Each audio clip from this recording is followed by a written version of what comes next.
हिंगोली शहरातल्या मंगळवारी बाजार परिसरातील मतदान केंद्र क्रमांक 3 येथे आमदार बांगर यांनी मतदानाचा हक्क बजावला। यावेळी त्यांनी मतदान कक्षात जाऊन प्रत्यक्ष बटन दाबताना एका महिला मतदाराला मार्गदर्शन केलं।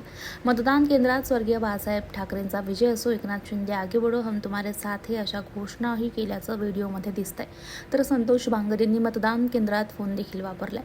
मतदान केंद्रात घोषणाबाजी करणं, मोबाईल फोन वापरणं किंवा कुठल्याही प्रकारे निवडणूक गोपनीयतेचा भंग करणं हे आचारसंहितेचं गंभीर उल्लंघन मानलं जातं। त्यामुळे बांगर यांच्या या कृत्यावर निवडणूक विभागाकडून कारवाईची मागणी होत आहे।